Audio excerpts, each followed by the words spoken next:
Spiders universally have a terrible reputation. In real life, they can bite you and shit, and in Dota 2, they're known for widespread feeding of themselves and their spiderlings. But alas, this reputation is not what the humble spider deserves.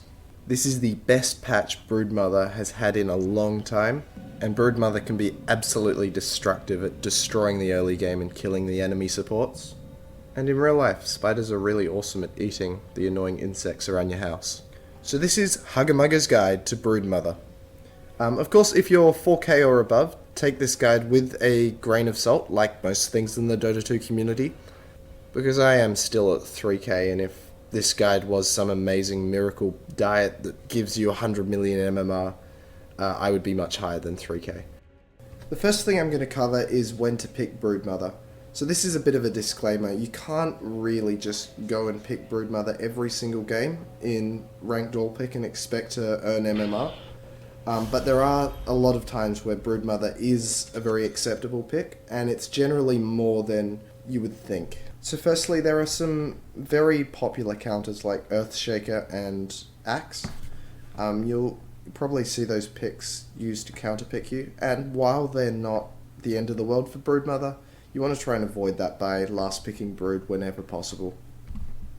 But that doesn't mean if you see Axe first picked by the enemy, you instantly have to rule out Broodmother. Broodmother can absolutely deal with one or two counters, especially Earthshaker. Earthshaker is actually a really easy kill for Broodmother early game, and it's really easy to avoid big Echo Slams clearing out your waves. And the way I play Broodmother, the spiderlings aren't very big late game when the Echo Slam is really a big counter. But I have to avoid going into too much detail about each specific matchup for Broodmother, as it would take way too long in this guide. Probably the most nasty matchup I've found is Tidehunter. A really good Tidehunter should be able to zone you out and at least make you go even in a lane. Otherwise, a really good support with sentry wards and really appropriate gank timings, as well as a tanky hero which has a big AoE like Bristleback, super annoying to go up against. So if they've got lots of heroes like that, or Storm or Clockwork, or really good ganking heroes, you probably want to not pick Brood. On the other hand, if there's a lot of squishy supports, CM for example, or Vengeful Spirit, or ones with no AoE, you should absolutely pick Brood, because Brood will dominate them. Brood is also very good against safe lane carries that require lots of farm before they have an effective AoE, so anti-mage struggles quite a lot. Medusa struggles really hard as well. So expect to win the offlane if you're against a traditional support and a traditional hard carry. The best place for Brood is in Captain's mode, so if you want to be picking Brood every time, Captain's mode is your best bet. And if you play in lots of casual tournaments and things where there's lots of Captain's Mode games going on, Brood is a really good hero to learn in the offlane. In all pick, I find lots of people often say, don't pick Brood, Brood's bad, don't pick Spider. Use your own judgment here, but in most cases, those people are wrong and can fuck off. So as soon as I get into game, I buy Quelling Blade, one set of Tangos, one Healing Salve, and the Soul Ring recipe. One of the benefits of these starting items is they're slightly cheaper than the starting gold, so even if you're burning extra time to make sure you get the last pick in ranked all pick, you should still have enough gold to buy my standard starting items. Broodmother has a pretty terrible base damage, so that Quelling Blade will help a lot in last hitting and making sure you get that really quick soul ring. It also is super helpful when you get stuck on the edge of webs inside trees, or if your spiderlings get stuck, as you'll find happens a lot when juking. Both the Tango and Salve is required for regen, generally because you want to be getting into a lot of early fights, and not having to go to base is really important on Broodmother. And of course the Soul Ring recipe is required because you can get the rest of Soul Ring from Side Shop, which you'll be spending a lot of time in. And you want to get a Soul Ring as soon as possible, so you can just keep casting out those spawn spiderlings. After you've bought those items, rush out to the offlane, level up your webs, and when you get there, place a web right in the center next to the side shot, roughly where you expect the equilibrium to land. At that point, you have plenty of time to rush back to the start of the lane and get a good block off. I think it's pretty much never worth going for runes, as you have to either dedicate a web, or Brood's a really squishy and dangerous hero to be at a rune spot at level 1. So once the laning begins on both sides, your job is to farm that soul ring up as soon as possible. Put that second web wherever you think it's needed. That could be more pushed up the lane or pushed back, but make sure there's a tiny bit of a distance between the two webs to get maximal coverage. This video here will illustrate to you the dangers of terrible web coverage. After you play a few games of Brood, you'll find the optimal spot, but it's about, I think, 200 to 300 units between where the white bit starts. Put the second point in to spawn spiderlings, and as soon as possible start trying to build your spiderling army up. You can get spiderlings off both the enemy creeps and your creeps, and only spiderlings will cause spiderites to form. So get your spiderlings to both deny a creep before you actually deny it, and of course before you actually last hit it, to make sure you get the spiderites forming. Once you've got an army of say about 3 or 4, you can start using them to harass down the enemy support. And if the enemy support has no AoE, you should probably get a kill at that point. Once your army gets a bit bigger, each spiderling and spiderite lasts 60 seconds, so you've got quite a lot of time to build up your army. You could even try and go on the carry if it's appropriate. For heroes like Troll Warlord, or ones with lots of AoE spells, you want to try and bait that out with a few kind of fake spiderlings. So go on him with 2 or 3 spiderlings, or a bit more if you've got them. Let him use his whirling axes or spin or whatever AoE spell it is, and then rain down as many spiderlings as you've got left on him after you've baited that spell out. And that's a really good way to win unlikely matchups. If your lane turns out to be super difficult and they're giving you shitloads of sentries and a lot of attention, then you can actually just slip into your jungle with your soul ring in level 3 and just farm creep camps with your spiderlings. There's actually no need to be in the lane at all, although, I mean, the lane's good farm. If the lane is way too hard and you just need a break, you can go into the enemy jungle, just try and control that, and I would go Midas first, and try and get like an 8 to 10 minute Midas from just farming with your spiderlings, but you will need your soul ring and level 3 first. So at level 3 you need to make the decision on what skill is better suited to the current situation.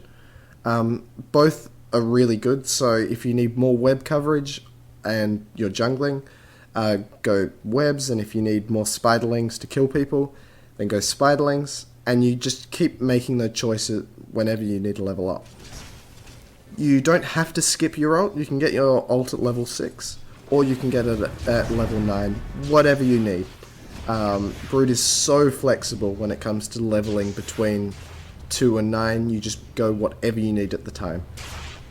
And another thing with Brood is the items are just as flexible. Generally I've found Orchid is the best item to go first, but it really depends on who you're up against. Obviously if you're up against a Blinking Hero, Queen of Pain, Anti-Mage, you want to get your Orchid. But there's, plenty of times where getting a Necro Book would be more appropriate, or getting a Dagon first would be more appropriate. It really depends on how you're going. But usually I find Orchid is my most common item to go with first. You really use that mana you get from the Orchid, and you can build all the components from Side Shop apart from the recipe, so it's a really nice build up as well. You can take your time when deciding to get boots. Sometimes I get my Orchid before boots, sometimes I get my boots before Orchid. It really depends on your scenario. And I usually leave my boots as brown boots until I either want travels at late game or feel like I need treads to tank up a bit. Okay, so you're doing well in lane, you're getting lots of kills, you're pushing hard. Now the first thing you need to understand is Brood is terrible at pushing high ground at the moment. You'll be up against ho-ho, ha-ha, you'll be up against really strong defensive heroes. And that's a really easy way to lose your gold advantage that you'll get from the start. So instead of just trying to push down one lane, what I suggest you do is you move your webs over to mid lane after you've destroyed top, or bottom, or whatever the off lane is, and start winning mid lane for the rest of the team, and push down second tier that lane, and then go move your webs across one more and go for the other lane. Try and keep control of the enemy jungle. Just try and be a pressure on the map and always there if your team needs to fight, because you will be the best fighting hero due to your gold advantage in the early game. Your second item, once again, you'll have to agonize over that as well. Generally, I like to go Orchid, then Dagon, and then just max Dagon and hopefully win by that point. But if they've got lots of magic resistance, you might want to go right-click build, so build something like a Diffusal Blade and a BKB, and that will help you right-click people and get a bit more control that way. Otherwise, Dagon, E-Blade, Blink Dagger, all really good items on Brood, and there's no reason that you shouldn't buy them. Just get what you need. And big late game situationals like Butterfly, MKB, Heart, Sheepstick, Lincoln Sphere, I mean, all those items are on the table for Brood. So yeah, there's no reason you can't get a specific item if it's needed for the team. You never need lifesteal on Brood. I mean, Vlad's is alright at best, and the other two obviously don't work on Brood. Once you start to die a bit and lose your domination at about 20 to 30 minutes, start to just be at the back of fights, orchiding key heroes, Dagoning key supports, and just trying to make as much impact in fights as possible. Make sure you're fighting under webs always, and in late game and defensive positions, try and create a network of webs that covers both jungle so you can catch up in farm and kind of the towers, if that's possible. After 30 minutes is a huge problem for Brood at the moment, with comeback mechanics being how they are. You're going to have problems if you start dying after getting a really good advantage in early game, and if they've got really good high ground defense, it can be very difficult to play Brood. Brood is not a great pusher, despite what most people think, because so many heroes have AoE spells which just instantly clear spiderlings and give a lot of gold to the enemy. You have to play smarter than that as Brood, so generally you have to knock out heroes and then knock out towers. So unless your team's got really good coordination, you can really struggle when pushing high ground.